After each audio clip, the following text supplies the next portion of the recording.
Aujourd'hui, il nous arrive un problème, nous avons besoin d'une solution, on a toujours tendance à courir vers les hommes. Et quand nous arrivons dans l'impossibilité de la résolution de certaines choses, qu'on se retourne finalement vers Dieu. Comment avoir la véritable foi? Comment l'entretenir par rapport à Dieu? C'est par cette belle introduction tirée à la bande-annonce faite par notre invité principal, Charles Mikungilundu, que nous ouvrons cette émission. Bonsoir, que Dieu vous bénisse abondamment.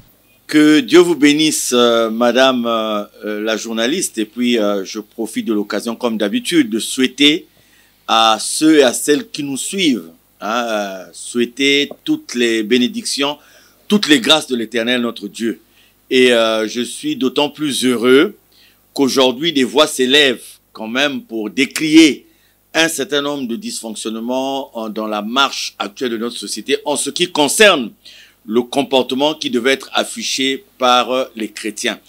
Souffrez, madame la journaliste, que je revienne sur deux phénomènes importants au début de cette émission. Il s'agit de la vie et de la mort. Voyez-vous, nous venons sur cette terre sans encombrement. Regardez le phénomène de la vie. Quand nous venons sur cette terre, ce sont d'autres personnes qui nous habillent. Ce sont d'autres personnes qui prennent soin de nous à cet instant-là. Et même le nom que nous portons n'est pas notre choix.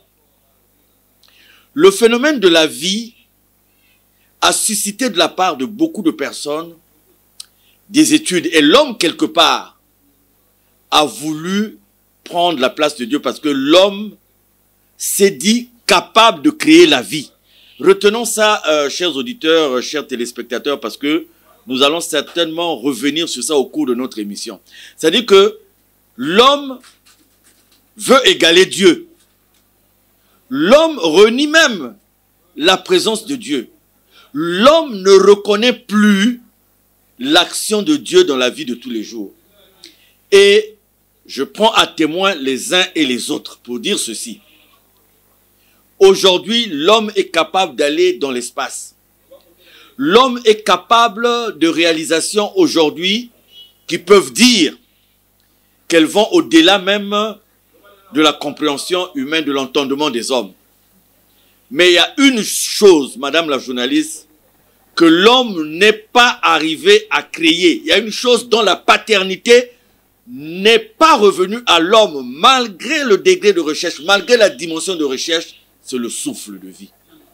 Il s'agit du souffle de vie. Aujourd'hui, on clone. Aujourd'hui, il y a la procréation in vitro. Aujourd'hui, il y a des robots.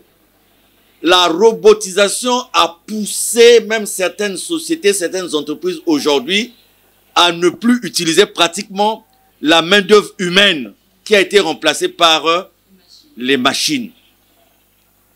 Aujourd'hui, il y a même l'assistance dans certains handicaps, une assistance qui est faite de façon robotisée. On arrive à soulager la peine de certaines personnes qui ont perdu un certain nombre de capacités à travers des robots. Mais il y a une chose, madame la journaliste, que l'homme n'est pas arrivé à fabriquer, n'est pas arrivé à créer, c'est le souffle de vie. Et ce qui me conduit à parler d'une deuxième chose, d'un deuxième phénomène, la mort. Si l'homme était capable de s'attribuer la paternité de la mort, le contrôle de la mort, madame la journaliste, aujourd'hui, beaucoup de gens ne devaient pas mourir parce que ils auraient pu acheter leur mort, racheter leur mort avec de l'argent. Ils auraient pu racheter leur mort avec le pouvoir. Ils auraient pu racheter leur mort avec la puissance. Je prends ces deux phénomènes pour dire qu'au-delà de toutes les élucubrations constatées ça et là, au-delà de toutes les affirmations de l'homme de la terre, qui dit que par rapport à l'argent, par rapport au pouvoir, par rapport à la puissance, il peut s'approprier la vie et la mort ici sur cette terre, je dis aux uns aux autres que la preuve est faite qu'au-dessus de nous, il y a une puissance qui dépasse toutes les puissances. Il y a un pouvoir qui dépasse tous les pouvoirs. Et l'homme a démontré aujourd'hui qu'il était incapable de se substituer à ce pouvoir. Et ce pouvoir, c'est Dieu. Et il était important pour moi en introduction de parler de ces deux phénomènes pour dire qu'à un moment donné, l'homme doit s'arrêter un instant, s'interroger. L'homme doit se dire par rapport à mon Créateur, par rapport à Dieu, qu'est-ce que j'ai fait qui blesse Dieu, ou tout au moins l'intimité avec Dieu. Donc, souffrez, chers téléspectateurs, chers auditeurs, que je me sois un peu épanché sur ce sujet parce que, écoutez, nous vivons dans une société où si les hommes étaient conscients de l'existence réelle de Dieu, si les gens étaient conscients du fait que la vie ne dépend que de Dieu, que la mort également ne dépend que de Dieu, il y a des attitudes aujourd'hui que nous ne devons pas avoir et il y a des choses que nous ne devons pas faire à l'encontre de notre semblable, à l'encontre du prochain. Merci beaucoup, Charles Mekongi Lundu. Grand merci à vous, auditeurs et téléspectateurs de la RTAOPH. Papa Charles, le thème de ce soir, le chrétien et la foi. S'il vous est demandé d'exhorter un chrétien qui a perdu la foi, que diriez-vous? Exhorter un chrétien qui a perdu la foi. Un sujet important. Et cela me conduit à me poser la question de savoir, de nos jours, combien de chrétiens ont perdu la foi. Écoutez, madame la journaliste, la marche actuelle de notre monde, la marche actuelle de nos sociétés semble nous dire que Dieu n'existe pas. Vous discutez avec certaines personnes qui n'ont plus le courage de lever la tête, de chercher à regarder Dieu en face. Vous avez certains frères, certaines sœurs qui ne fréquentent plus les lieux de prière, qui sont abattus, qui sont dans le désespoir, dans le stress quotidien, parce que les pesanteurs de la vie ont suffi à les convaincre de l'impossibilité d'avoir une communion avec Dieu, de l'impossibilité d'avoir une intimité avec Dieu. Aujourd'hui, on nous enseigne qu'il serait mieux d'adhérer à certaines maisons mystiques, d'adhérer à certaines maisons, à certaines sciences occultes, d'adhérer à certaines pratiques qui sont le fruit de la manipulation permanente de certaines personnes sur d'autres personnes. Alors, on est là, on est assis, on se dit Dieu n'existe pas. Si Dieu existait, il allait prendre en compte nos doléances. Si Dieu existait, il n'allait pas nous laisser dans la condition dans laquelle nous nous trouvons. Écoutez, mes bien-aimés, nous disposons d'un dépôt important, c'est la parole de Dieu. Nous disposons d'un dépôt important, il s'agit de l'histoire de ceux qui nous ont précédés. Et par rapport à cela, nous disposons du fait que quand nous appelons Dieu, nous l'avons dans notre cœur. Alors, je vous prends l'exemple d'une piste d'atterrissage. Vous savez, une piste d'atterrissage, si elle est encombrée, un avion ne pourra pas atterrir, ne pourra même pas aussi décoller. Et pour qu'un avion puisse atterrir, il faut qu'il y ait cette assurance que la piste n'a aucun obstacle. Et la piste que Dieu utilise pour atterrir en nous, c'est notre cœur. Et Satan a tendance à placer des obstacles dans notre cœur pour empêcher l'Esprit de Dieu d'y atterrir et de nous enseigner sur ce que nous devons avoir comme réaction par rapport aux situations que nous rencontrons dans cette vie. Et l'exercice le plus important, c'est de se tourner en permanence vers Dieu. Vous savez, ça peut apparaître comme une superstition. D'aucuns vont se dire, ah oui, il est plus facile pour celui qui a mangé, celui qui sait qu'il va passer la journée, il a les moyens matériels, financiers qui feront qu'il puisse passer la journée. C'est plus facile pour lui de dire que Dieu existe parce qu'il a déjà un contentement quelque part. Mais pour celui qui s'est levé un matin, il ne sait même pas comment il va commencer pour entamer la journée. pas seulement pour lui-même, mais s'il est responsable, père d'une famille, pour sa famille, pour ses enfants. Je dis simplement aujourd'hui que Satan utilise maintenant différentes stratégies pour nous embrouiller, pour nous mettre dans des conditions où nous nous disons que Dieu n'existe pas. Alors, je voulais lancer un appel aux uns aux autres pour dire que si nous faisons un retour en arrière, si nous regardons l'histoire, c'est l'histoire des hommes qui sont arrivés à convaincre les autres que Dieu n'existait pas. Et comme Dieu n'existait pas, il faut prendre d'autres chemins.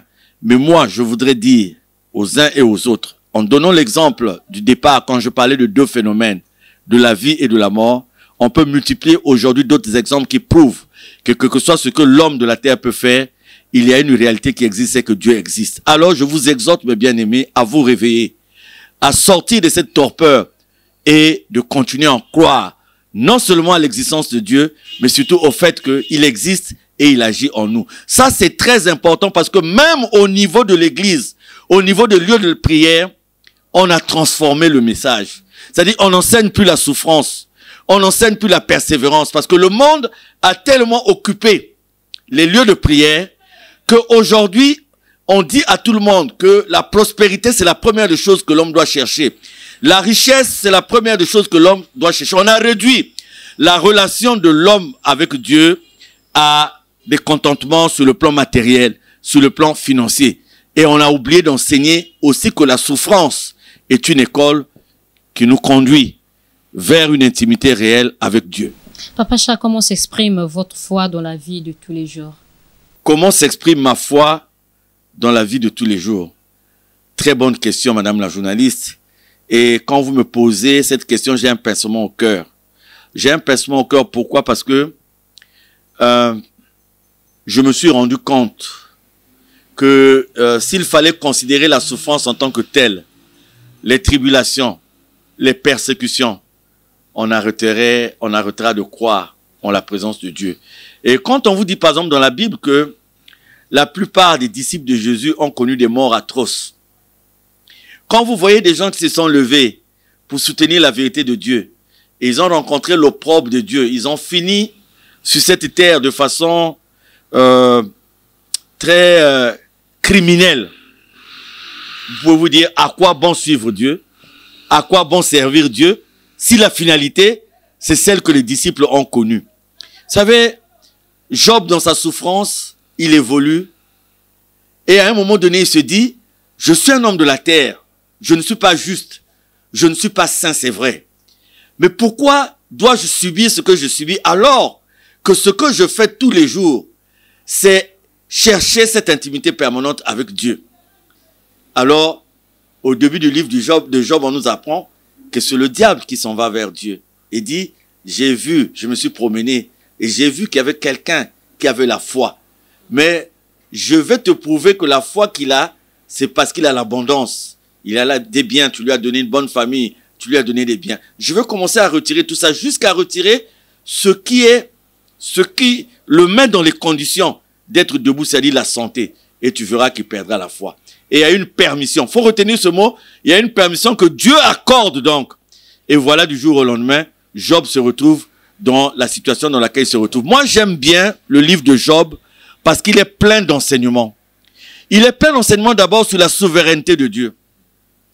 La souveraineté de Dieu qui ne peut pas être le résultat de demandes des humains. Parce que Dieu, il est souverain. Et ensuite, sur le fait que, oui, Dieu peut aussi nous éprouver. Dans certaines circonstances, la démonstration est faite à travers Job. Mais aussi sur la persévérance, madame la journaliste. Mais surtout, ce que je vais dire tout à l'heure, sur le fait que, quand on se retrouve dans des moments de grande difficulté, il faut aller vers Dieu. Et vous voyez qu'il y a eu 3 amis de Job qui sont venus le conseiller. Et à partir de cet instant, les conseils qu'ils avaient en eux allaient à l'encontre de la démarche que Dieu avait souhaité que Job puisse suivre. Et le résultat, c'est quoi? Quand nous écoutons trop les hommes, quand nous mettons les hommes à la place de Dieu, eh bien, ils peuvent nous perturber. La foi, tous les jours, je la vis comment? Je me dis que dans ce que je fais, si je suis convaincu que je le fais au nom de Dieu, et c'est Dieu. Et donc, je me dis, si je rencontre des résistances, je rencontre de l'animosité, parce que dans ma démarche, je tiens à parler de Dieu, à soutenir la vérité de Dieu, malgré mes manquements, malgré mes erreurs, je me dis, Dieu, c'est ta mission, je suis dans ton champ et je remets le tout entre les mains de Dieu. Et je vous dis que c'est pas facile, madame la journaliste, parce que vous ne pouvez pas être, c'est ce que j'ai l'habitude de dire aux gens, quels sont tous ces dirigeants d'église, des églises aujourd'hui qui ont oublié d'enseigner la souffrance et qui ne veulent même pas souffrir, alors que la vie du Christ, c'est la souffrance, dont l'apôtre Paul, dans le livre de Romains, dit que cela ressemble à des douleurs de l'enfantement. Donc, ma foi, je la remets en question tous les jours par un examen de conscience que je demande à Dieu seul d'encadrer et de diriger. Et quand nous combattons l'orgueil en nous, toute ambition démesurée, tout excès de zèle, et que nous recherchons tous les jours en nous l'humilité par la grâce et la force de Dieu, eh bien, on se dit, est-ce qu'aujourd'hui j'ai été à même de tenir? Est-ce que j'ai avancé? Est-ce que je n'ai pas reculé? Et on ne parle pas seul, parce que si on se parle, il y a la petite voix là aussi qui viendra nous perturber. Et il faut tous les jours rendre compte à Dieu, se réveiller, regarder Dieu. Avant de dormir, regarder Dieu, avoir cette crainte permanente de Dieu. Et c'est ça qui renforce la foi. Pourquoi doit-on souffrir pour servir du Papa Charles? Je disais tout à l'heure, madame la journaliste, que si on voit la mort atroce pratiquement de tous les disciples, certains ont été décapités, d'autres ont été brûlés vifs. On voit la mort d'Étienne. On voit la mort de Jean le Baptiste. On peut être conduit à se dire, mais à quoi bon suivre Dieu si la finalité c'est souffrir? Mais la souffrance est une école. Parce que nous vivons dans un monde, quand on ne fait pas attention, nous devenons dans un fer, comme un fer, j'allais dire, qui accumule de la rouille. Et en accumulant la rouille, l'efficacité du fer n'est plus cette efficacité que le fer devait avoir au départ. Et en fait, en nous aussi, la souffrance nous dépouille de toutes les aspérités qui constituent des obstacles par rapport à la marche avec Dieu. Oui, la souffrance, elle est importante parce que c'est elle qui nous donne la véritable nature qui est la nôtre et qui nous dit que dans la vie de tous les jours, nous devons tout faire pour rechercher la présence de Dieu. L'apôtre Paul, malgré tout le travail qu'il a fait, il avait en lui un mal. Et quand il s'est adressé à Dieu par rapport à ce mal, Dieu lui a dit que ma grâce te suffit. Et l'apôtre Paul dit que ce mal est en moi parce qu'il me rappelle à chaque instant que sans Dieu, je ne suis rien. En tout cas, merci pour ce commentaire, Papa Charles. Revenons sur les 3 vertus théologales, la charité, la foi et l'amour. Un commentaire là-dessus. Voilà, nous avons une prière que le Notre Père, que nous avons l'habitude de réciter. C'est devenu une récitation, c'est devenu une habitude, une routine, parfois même de la monotonie. On chante Notre Père qui es aux cieux, que ton nom soit sanctifié. On récite et on le fait tous les jours. Mais alors que la portée de chaque phrase dans cette prière doit nous conduire à comprendre la volonté de Dieu dans notre vie. Et le résumé de cette relation avec Dieu se fait à travers les 3 vertus théologales, l'amour, la foi, la persévérance. La foi dont Dieu dit que si nous l'avons, ne serait-ce qu'à la dimension d'un grain de sénévé, nous serons en mesure de déplacer même les montagnes. L'amour, pourquoi? C'est la caractéristique principale de Dieu. Nous devons aimer parce que Dieu est amour. Et si nous nous réclamons de Dieu, nous devons avoir en nous la démonstration permanente de cet amour. Aujourd'hui, les chrétiens tuent. Aujourd'hui, les chrétiens volent. Aujourd'hui, les chrétiens calomnient. Aujourd'hui, les chrétiens mentent. Aujourd'hui, les chrétiens font des complots. Et quand nous parlons de l'amour de Dieu, nous nous disons où se trouve le chrétien par rapport à l'amour de Dieu. Nous ne pouvons pas nous identifier à Dieu si nous n'avons pas en nous la démonstration permanente de son amour. Il y a dans le livre de Romains des critères de l'amour. Quand nous les lisons, je disais tantôt, je disais lors d'une émission précédente que même moi, je ne me reconnais pas dans cet amour. Je me dis qu'il y a des lacunes en moi Parce que quand on nous donne les caractéristiques de cet amour, l'amour n'est jamais en colère, l'amour n'est jamais, l'amour n'est jamais, l'amour n'est jamais. Et ça nous conduit à quoi? Avoir cette prolifération des églises, avoir cette prolifération de lieux de prière. Mais par contre, l'amour n'existe plus dans nos familles, l'amour n'existe plus dans nos foyers, l'amour n'existe plus dans nos lieux de travail, l'amour n'existe plus dans notre société. On s'aime aujourd'hui parce que on se réclame d'une même catégorie. On est dans la même mutuelle. Et là encore, c'est un amour qui est conditionné. On ne s'aime plus parce qu'on n'est pas de la même région. On n'est pas de la même ethnie. On n'est pas de la même tribu. Aujourd'hui, même certaines églises se conçoivent en termes de région, en termes de patois, en termes de tribu. Il y a du Bundaba Lahari, il y a du Bundaba Nani, il y a du Bundaba Bembe.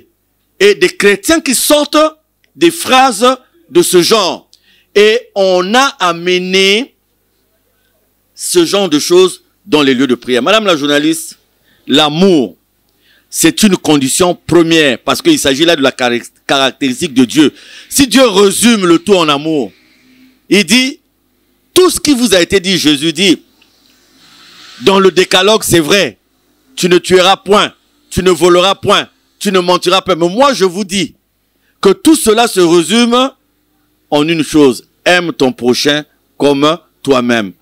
Aime Dieu plus que tout, au-dessus de tout, et aime ton prochain comme toi-même. La foi, c'est ce que nous avons dit. Il faut croire. Si nous croyons en Dieu, eh bien, nous savons qu'il est là, qu'il est le Créateur, que nous ne manquerons de rien. Maintenant, ce que nous ne manquerons de rien là, nous interprétons ça à notre manière. Mais il faut interpréter ça à la manière de Dieu. Dieu dit que un échec à un examen peut apparaître comme le fait de ne pas avoir été exaucé dans sa prière. Mais il dit parfois cet échec est la volonté de Dieu parce que l'admission à ce concours devait te conduire dans une voie qui ne devait pas être bonne pour toi. Donc la satisfaction de nos intérêts doit correspondre à la volonté de Dieu.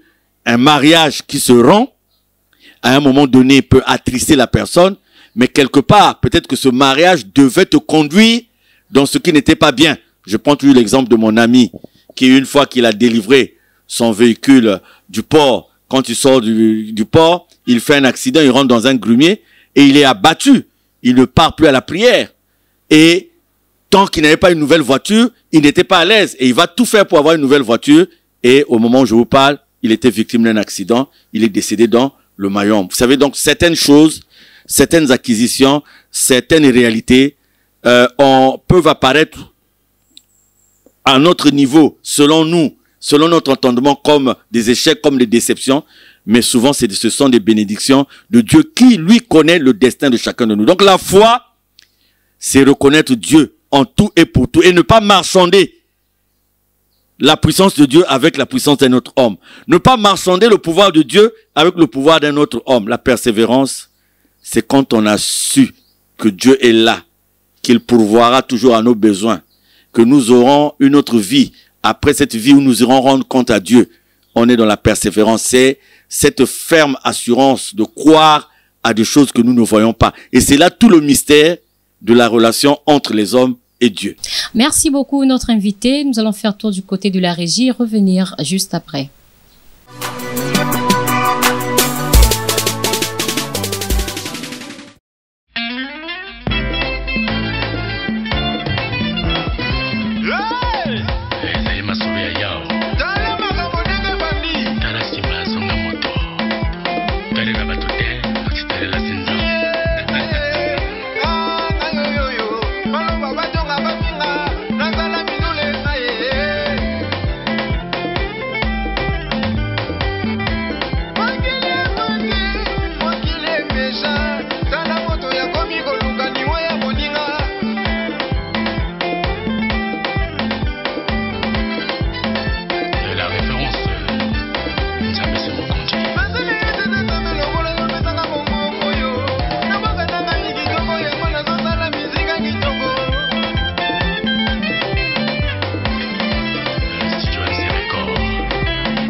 Un grand merci la régie, de retour dans ce beau décor de la RTOPH. Le thème de ce soir, le chrétien et la foi. Cher Mikongi Lundu, comment et est-ce qu'un chrétien peut-il renforcer et entretenir sa foi en Dieu? La prière, la communion permanente avec Dieu. Vous savez, il y a tellement de bruit autour de nous qu'on ne prend pas le temps d'écouter Dieu. Chacun de nous doit se poser la question de savoir pourquoi je vais à la prière, pourquoi je prie, pourquoi je fréquente telle église, pourquoi je fréquente tel lieu de prière. Et cette question ne suffit pas. À cette question, il faut ajouter une deuxième. Qu'est-ce que Dieu attend de moi? Sinon, nous allons dans les lieux de prière par routine, c'est par habitude. Mais on ne sait pas pourquoi on va à la prière. Donc, comment entretenir sa foi? C'est d'abord, avant d'aller embrasser ce qui est extérieur, avant d'aller dans un environnement où on dit que c'est cet environnement qui va vous aider à entretenir une intimité avec Dieu, il faut d'abord cultiver une intimité personnelle avec Dieu. Je vous dis que le temple de Dieu est le cœur de chacun de nous. Il faut d'abord avoir cette conviction que même si je ne suis pas allé à l'église aujourd'hui, même si je n'ai pas rencontré tel pasteur, même si je n'ai pas appelé tel pasteur, même si je n'ai pas vu tel dirigeant, même si je n'ai pas confié mon problème à tel frère, si je n'ai pas confié mon problème à telle sœur, que là où je suis capable de m'adresser à Dieu et j'entretiens cette relation à Dieu. Et quoi? Que une fois qu'on s'est adressé à Dieu, Dieu nous écoute. Cela est très important et cela demande le détachement des choses de la terre. C'est ça, ce qui nous tue aujourd'hui. C'est que nous prenons Dieu de façon virtuelle. Nous ne croyons plus. Nous sommes assaillis par les forces de ce monde. Nous sommes assaillis par les besoins de ce monde. Et nous croyons que nous sommes à la prière, mais en fait, la prière devient juste une forme de respectabilité pour nous.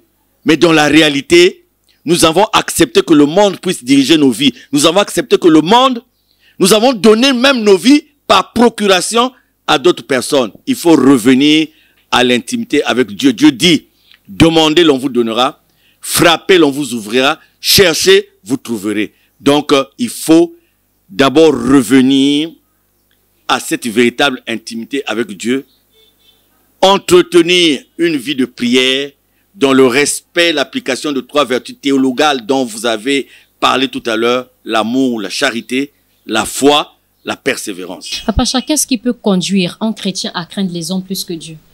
Mais écoutez, toute l'histoire de la Bible aujourd'hui, le peuple d'Israël, quand il réclame un roi, pourquoi? Parce qu'il a vu d'autres personnes avec des rois. C'est-à-dire, c'est quand on sort de l'intimité avec Dieu, quand on perd la foi, on devient ballotté. Vous savez, il y a une chose très importante en nous, c'est la santé. Quand vous commencez à perdre votre santé, eh bien, la foi, si vous ne l'avez pas, c'est très compliqué. Parce que dans des premiers temps, vous allez dire, ça va passer.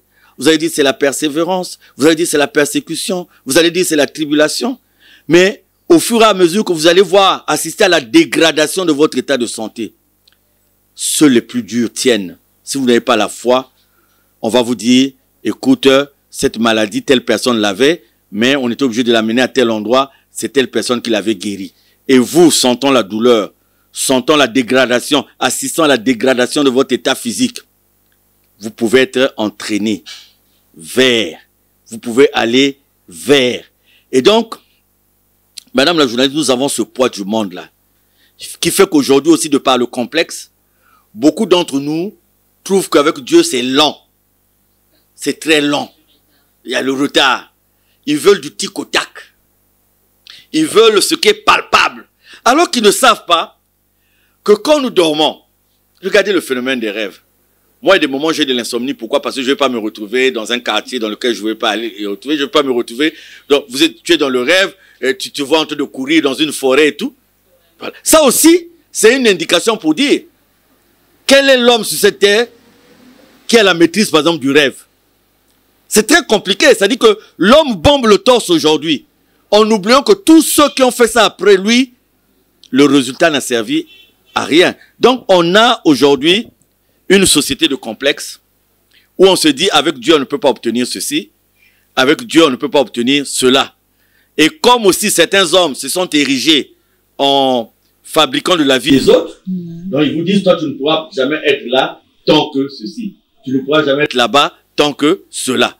Résultat, aujourd'hui, il y a tellement de pesanteurs, Et c'est ce poids du monde-là qui fait perdre la foi à beaucoup de personnes. Il vous est déjà arrivé de perdre votre foi? Ah oui, bien sûr. Je vous dirais oui. Je ne veux peut-être pas interpréter ça comme une perte de la foi, non. Parce que je dis toujours à mon Seigneur et à mon Dieu, dans les situations même les plus difficiles, que ton nom ne disparaisse jamais de mon cœur, de ma tête. C'est-à-dire que vous avez dit, est-ce qu'il vous est déjà arrivé de perdre la foi? Je vous ai dit oui. Mais je ne pourrais peut-être pas interpréter ça comme une perte de la foi. C'est-à-dire qu'il m'est arrivé des moments, pas aussi de questionnement, parce que le questionnement tire vers l'incrédulité. Mais je dirais des moments de grande fatigue en fait. Des moments de grande fatigue où vous avez, vous vous tournez vers Dieu. Non pas avec la même sérénité que vous avez au départ, mais avec parfois avec colère. De dire que pourquoi cela est arrivé. C'est vrai, après on se rend compte qu'on a eu à faire des injonctions à Dieu. Qu'on a eu, parce que quand on arrive à faire des injonctions à Dieu, c'est une perte de foi. Parce que quand on arrive même à faire des reproches à Dieu, c'est une perte de foi. Donc il y a des moments comme ça. Il y a des moments comme ça dans la vie. Et je vous dis, ces moments ne peuvent qu'arriver qu'à des gens soit qui n'ont pas une forte confiance en Dieu, ou des moments qui ont une grande, des gens qui ont une grande confiance en Dieu, mais qui à un moment donné se sont posé la question de savoir pourquoi Dieu a permis à ce que cela arrive. Merci beaucoup, Papa Chap. Passons à présent une autre question. Les conséquences de l'angoisse, l'inquiétude et du stress dans la vie d'un chrétien. Avez-vous un commentaire? Le stress, l'angoisse, l'inquiétude, ce sont des portes que nous ouvrons aux forces du mal. Il est dit dans la Bible que le lion rôde, rugissant, cherchant qui? Dévorer. Quand nous marchons dans la foi avec Dieu, nous avons comme une parcelle, nous avons comme une clôture qui est inviolable. Et on vient, on envoie tout sous la clôture, et cette foi qui fait un bouclier nous protège de tout ce qui peut être fait contre nous. Mais dès lors que nous avons l'angoisse, l'inquiétude et le stress, c'est comme des fissures, des failles que nous mettrons dans ce mur, et facilement le diable vient et rentre et prend possession de ce qu'il avait souhaité avoir. Donc, mes bien-aimés, je sais que beaucoup de situations sur cette terre sont difficiles, mais chaque fois que nous nous surprenons dans une situation de stress, d'angoisse, il faut tout de suite évacuer ça de nos cœurs, de nos cerveaux, parce que c'est dans ces conditions d'angoisse, d'inquiétude, que le diable a accès dans ce qui était protégé par Dieu. Parce que la présence de Dieu est la force qui nous dit que si nous souffrons, parce que ce que nous avons fait, c'est en relation avec ce que Dieu attend de nous dans son œuvre, à partir de cet instant, nous remettons tout le combat entre les mains de Dieu. Vous savez, aujourd'hui, un enfant, un bébé, quand il est dans les bras de sa mère, quel que soit ce qui peut arriver dans l'environnement, si le bébé est convaincu qu'il est bien agrippé dans les bras de sa mère, le bébé se sent en sécurité. Quand la maman est paniquée, parce que la maman a la réalité de ce qui se passe, la maman est paniquée, mais le bébé ne panique pas parce qu'il est dans les bras de sa mère. Regardez nous autres quand nous étions dans la rue Owando, à Talanga, et quand nous grandissions. On avait des grands karatékas, deuxième dan, troisième dan. Quand on traversait une ruelle quelque peu dangereuse, parce qu'à l'époque, nous avions des amis qui aimaient la bagarre. Donc, quand nous étions en compagnie du grand karatéka, ceinture noire, deuxième dan, on bombait le torse. Quand on rencontrait même certains jeunes qui, en temps normal, étaient habitués à nous attaquer, à nous taper et tout, mais dès lors qu'on traversait la rue avec le karatéka, eh bien, nous étions dans une certaine assurance. Donc, quand on a Dieu avec soi, c'est vrai, il y a des conditions de la terre, des situations de la terre qui nous conduisent à être inquiets, à être stressés et tout ça. Mais il faut savoir que chaque fois que nous sommes dans ces conditions-là, ce sont des portes, ce sont des failles. Et nous devons toujours nous battre, mes bien-aimés, pour être dans des conditions de chasser par la grâce de Dieu, par la force de Dieu, tout ce qui relève du stress, de l'angoisse, de l'inquiétude. Comment résister aux sirènes de cette vie et garder ferme sa foi? Comment garder ferme sa foi et résister aux sirènes de cette vie. Et justement, la vie, les stratégies du diable deviennent tellement compliquées aujourd'hui et que beaucoup d'entre nous ont dit, prier ne suffit plus. Croire en Dieu ne suffit plus. J'ai pris dans la bande-annonce l'exemple d'un coach. Vous savez, beaucoup de gens, c'est bien, les coachs existent, hein. Ils sont faits aussi pour ça, hein. Ils ont été créés par Dieu. Il y a les psychologues, il y a les sociologues, il y a plein de spécialités aujourd'hui qui viennent au secours des hommes et des femmes qui sont dans certaines situations, troubles dans le foyer, manque de cohésion, d'harmonie dans le foyer, incompréhension dans sa vie personnelle parce qu'on n'arrive pas à gérer son budget, parce qu'on n'arrive pas à s'en sortir de ceci, on n'arrive pas à encadrer, à gérer ses enfants. Je regarde à la télé par exemple une émission qu'on appelle Super Nanny, où vous avez une personne qui vient parce que les enfants sont rebelles à ceci, à cela. Tout ça c'est bien. Mais si vous ne mettez pas Dieu dedans, ça ne sert absolument à rien, madame la journaliste. C'est pour ça que j'ai pris l'exemple, et un exemple vécu réel, d'un couple qui se dit non, pour que nous nous en sortions. Un couple de chrétiens qui a Dieu, et Dieu leur dit ce qu'il faut faire pour rétablir l'harmonie, la cohésion. Parce que il y a des problèmes qui sont créés dans les familles, dans les foyers, qui ont une origine, qui peuvent avoir une origine mystique. Hein, ça, j'ai beaucoup d'exemples dans ce sens. Et ils ont pris le coach, ils ont préféré prendre un coach pour venir écouter dans quel domaine le couple a du mal à s'entendre. Et vous savez, le résultat, c'est quoi? C'est qu'après, le coach a fini par devenir l'amant de la femme. Il n'y a pas plus grand coach dans la vie de tous les jours que Dieu. Et si Dieu ne permet pas, vous savez, même dans le domaine de la santé, si, vous savez, il y a des différentes origines, des maladies et tout. Il y a des causes scientifiques réelles, mais je vous dirai aussi qu'il y a des causes mystiques. Et ça, j'en sais quelque chose parce que nous recevons quand même des gens. Vous savez, même dans la maladie, si les causes sont mystiques, il faut que vous ayez la présence de Dieu. Sinon, tout ce qui sera fait en termes de traitement et tout ne servira absolument à rien. Donc, en toute chose, Dieu est le coach de coach, le médecin de médecin. Je ne dis pas que les psychologues ne sont pas importants. Je ne dis pas que les coachs, tout ça ne sont pas importants. Ils sont créés parce qu'ils ont aussi un rôle à jouer dans la société. Mais en toute chose, il convient de toujours mettre Dieu devant. Comment résister dans le monde actuel? C'est là tout le problème. Nous voulons regarder aujourd'hui, quand quelqu'un lance une affaire, tout le monde veut faire la même affaire. On ne sait pas comment lui il a fait pour lancer cette affaire. On ne sait pas qu'est-ce qui le soutient. Je vais vous faire rire, madame la journaliste. Et un ami à moi, c'est maintenant qu'il se retrouve parce que il a subi, c'est comme quand on dit à un enfant, ne mets pas ton doigt dans l'eau là, elle est chaude. À un moment donné, il faut laisser l'enfant mettre le doigt. Il y a un ami à moi qui sort d'une relation et il est arrivé même à ce que sa maîtresse lui dise, je vais lancer un commerce, je vais prendre un local en location et tu vas me payer 2 ans de loyer de ce local. Et il a payé 2 ans de loyer de ce local pour une femme qui faisait son commerce. Et comme vous voyez même dans la boutique, elle ne vendait presque rien. Mais comme elle avait déjà l'assurance que le loyer était payé pendant 2 ans, donc elle ne faisait même aucun effort pour faire fructifier ce qu'elle avait comme affaire.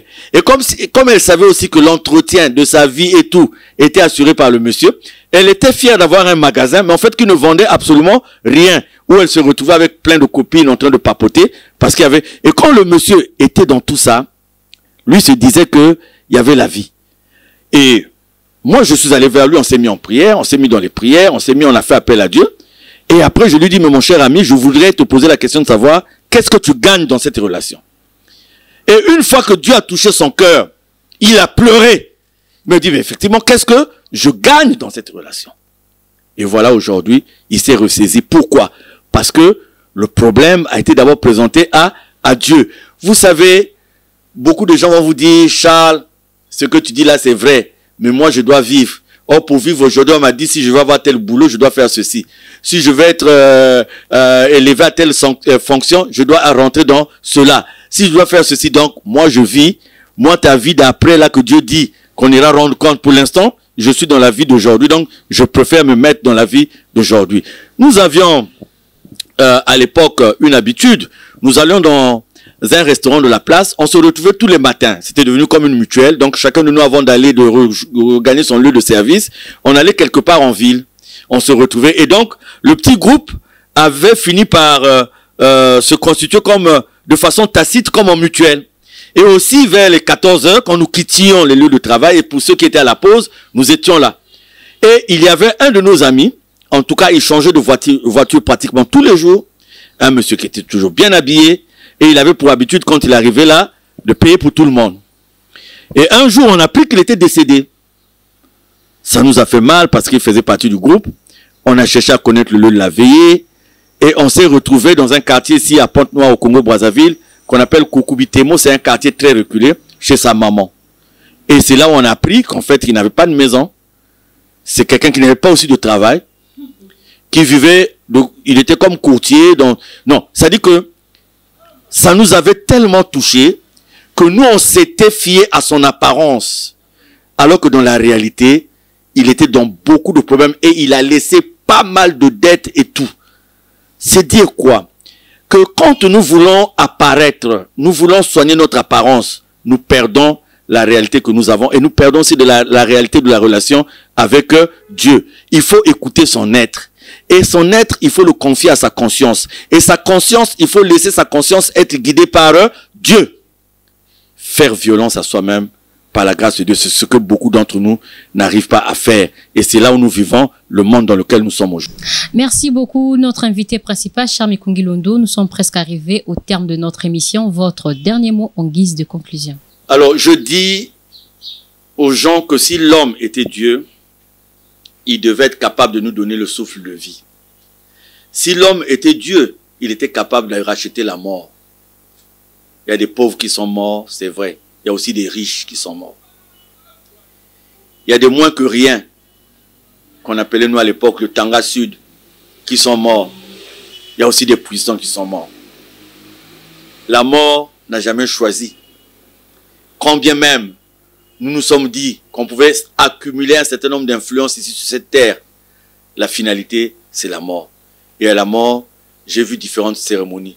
J'ai vu des gens qui ont passé beaucoup de jours, qui n'arrivaient pas à enterrer leurs parents parce qu'il manquait des moyens.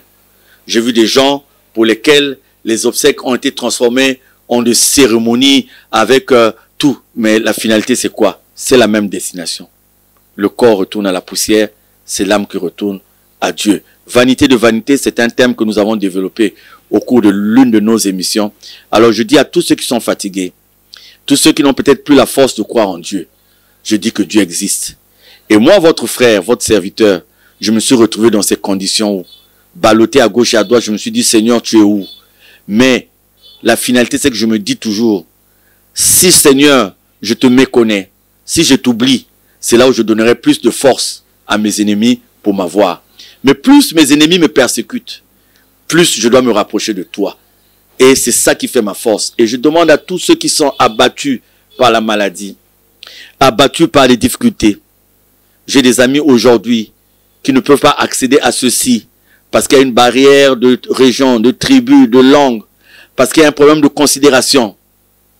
Il y en a qui pensent qu'ils vont terminer avec la situation qui est la leur aujourd'hui. Je vous demande, par la grâce de Dieu, de vous relever, de vous lever, de croire en Dieu, de regarder Dieu, d'implorer Dieu. Dieu existe.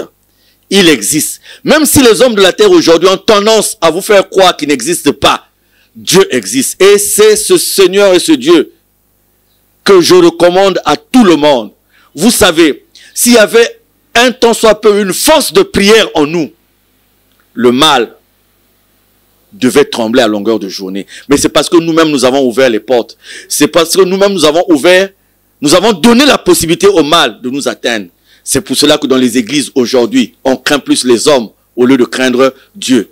Et comme on craint plus les hommes, on fait la volonté des hommes. C'est ce qui fait que nos églises deviennent des coquilles vides.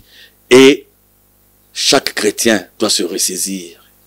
Il y a un retour au carrefour de l'église qui devient une nécessité, qui devient une urgence, qui devient une priorité. Que Dieu vous bénisse. Que Dieu vous bénisse, Charles Mikungi Londo. Que Dieu vous bénisse abondamment, auditeurs et téléspectateurs de la RTOPH. Merci de nous avoir suivis en intégralité. On se retrouve le samedi prochain. Merci.